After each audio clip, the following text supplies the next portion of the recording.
After 5 births with epidurals, one of which being a stillbirth, which left me with injuries and years of chronic pain, I finally decided to have a labor and delivery with no epidural. And honestly, it changed everything.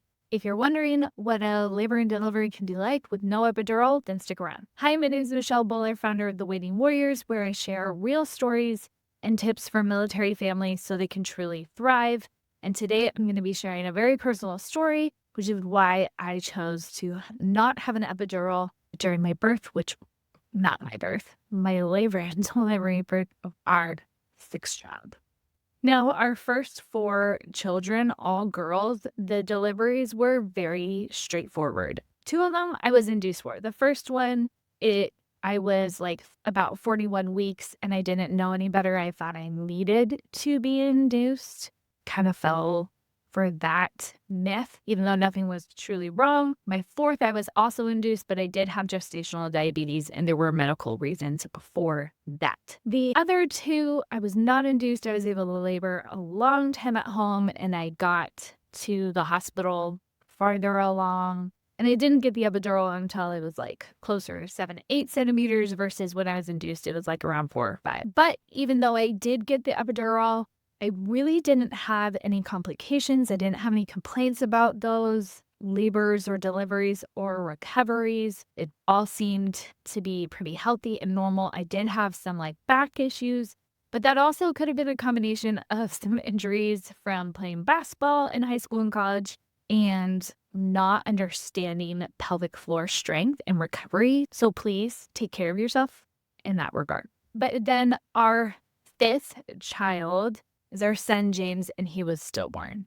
And as you can imagine, it was a very difficult situation, physically and mentally, just with the loss.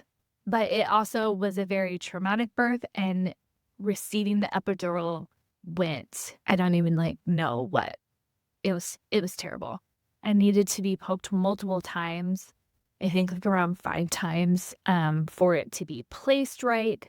It originally was too far on one side and I was having a hard time holding still, all this kind of stuff. It really just was like a nightmare. So that whole ordeal not only left me with like grief and trauma, but also some very real injuries and chronic pain with my back, my hip, and leg all the way down to my foot that is still causing pain today. And it's been over 4 years. So when it came to thinking about having another child, I knew that there was no way I could do an epidural. I did need to do a lot of healing and preparation. And I thought about maybe making a video about that, but I don't know if that's something that you guys want to hear. So if it is, just leave a comment and let me know.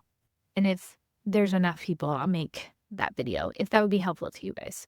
But it's like a whole process and the healing is a lot. But I did finally get there. My husband and I very much so felt like there was another person who was meant to be in our family.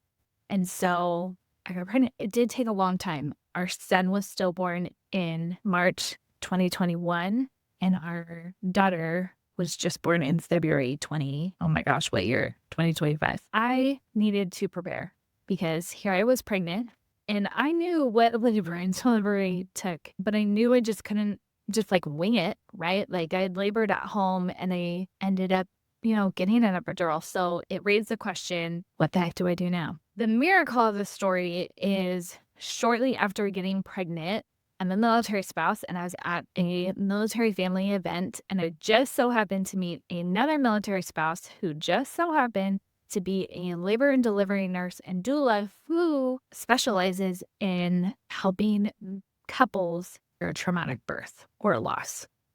I don't believe in coincidence. It was definitely a God thing and it was the biggest blessing for me. We did a few one-on-one sessions with her where she really helped us talk about our fears going into the delivery. She helped us prepare for how to communicate and advocate for ourselves while at the hospital. She did recommend a book, which I highly recommend. It's called Ina May's Guide to Childbirth. I will link it in the description below. That's definitely something you need to read. It just helps you know what is going your body, everything is going to be going through. It really is just a comprehensive guide to childbirth. And this new friend was also just very helpful support and was checking in on me. She was somebody that I could talk to, a at-home Doppler that I was able to use later on in the pregnancy for those high anxious times to just hear the heartbeat and know that everything was okay.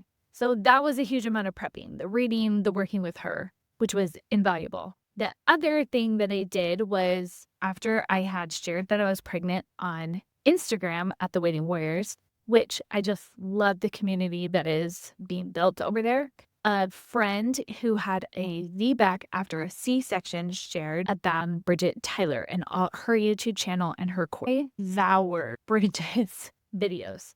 I did not end up getting the course because honestly, I regret it. Like, I just would have been easier. I'm just really cheap for some reason and struggle spending money, but it's fine. My friend did do the course and she highly recommends it, but I watched every single one of her YouTube videos, maybe even multiple times. I was doing her meditations, especially third trimester, and on daily, if not multiple times a day. And then I listened to those during my labor and delivery. So I will link to her channel in the description. It is incredible, so empowering, and just gives you so many tools and the knowledge you need to feel confident going into a natural childbirth. The third thing I did to prepare was prepare physically, because your body is what is going to deliver labor and deliver. I was very fortunate to have heard about the Expecting and Empowered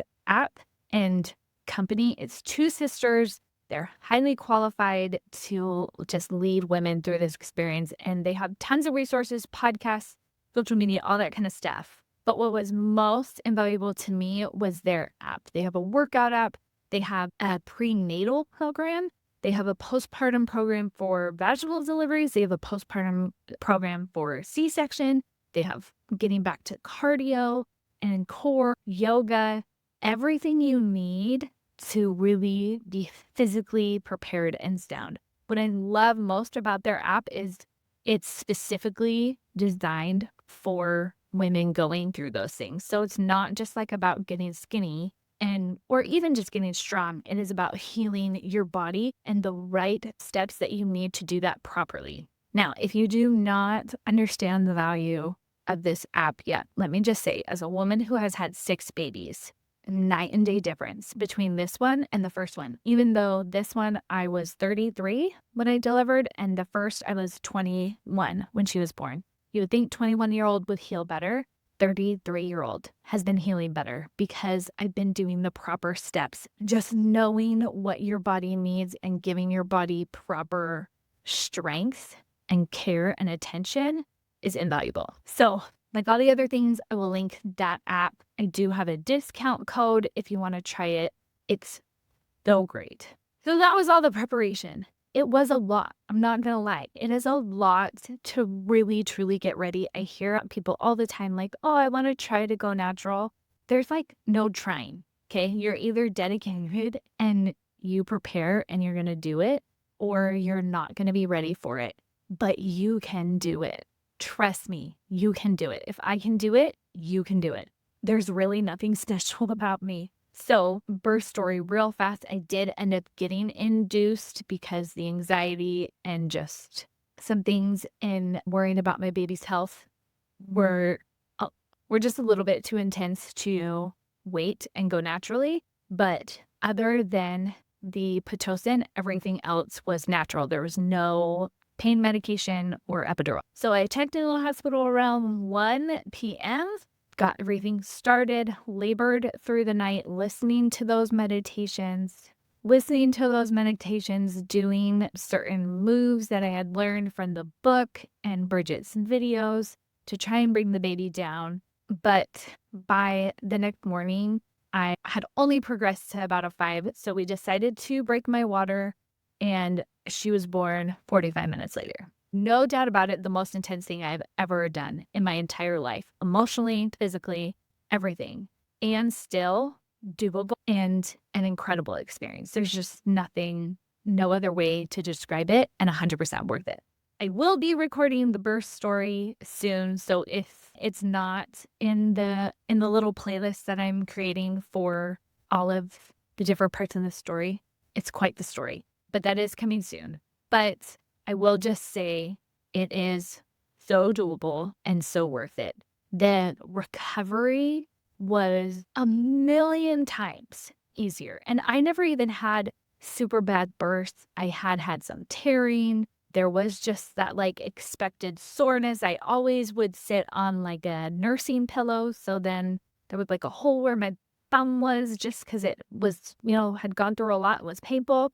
Didn't need any of that this time. I walked nearly right after the delivery. I had actually delivered her in the shower and then walked to the bed to deliver the placenta. There was like this tiny, they described it as like a tiny little sliver tear, but they didn't even stitch it up, and I was completely healed by the time I checked out the next day. My energy was so different than the other deliveries. Afterwards, like, it always felt like I got hit by a train, and I was still tired with this no epidural birth, but it was totally different. My body, I don't know, my body just felt better. It was less sore. Definitely like everything in the woman area region, the lower region it felt so much better. I never felt like I needed to sit on the nursing pillow. I really didn't take a lot of Tylenol or ibuprofen, whatever they give you after the delivery. It just was feeling like fine. Like I was tired, but not hurting. I even walked out of the hospital and like not even like needing to put on a brave face. There was no need for the wheelchair. I just could walk and it was fine. If you're watching this, I'm assuming you're thinking about doing a natural birth. And I just want you to know you totally can do it. Do the things to prepare. It's just an unreal experience emotionally, but statistically, the recovery really is so much better. Long term, the recovery was way easier as well. The Expecting and Empowered app has a postpartum recovery program, right?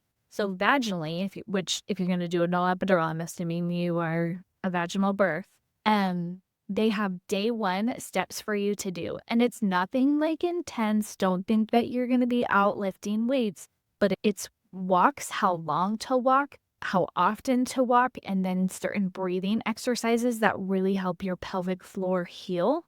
And it's incredible. Other babies, you would have had to convince me and push me hard to go out walking as soon just because I was more sore. But I was able to do that no problem. It was like, yeah, let's go. Let's start like healing. Let's get my body healing and coming back together and recovering. And I just would have been way too sore. The other ones with the epidural. So I'd love to hear in the comments, like, what are you thinking? What have you done? If this is not your first child, what have you done for your other deliveries? How are you feeling? Let me know in the comments below what you've done and where you want to go with this. And then this video, I will put this video in a playlist all about my labor and delivery. As of the making of this video, the only other one is about what it's like to give birth in a military hospital, and I'll link that right here. And in the description, soon there will be the birth story. And if you guys want, I can talk more about what I did to prepare to get pregnant again after a stillborn. But I know that's kind of a hard topic for everybody, so don't know if you guys want to talk about that. But if this was helpful, please like the video, subscribe so you don't miss out, and feel free to share it with any friends who need some love and encouragement, be that getting pregnant after a stillborn or a loss, or having an unmedicated birth after doing medicated births, or even just if this is your first time. Hopefully this helps. Until next time.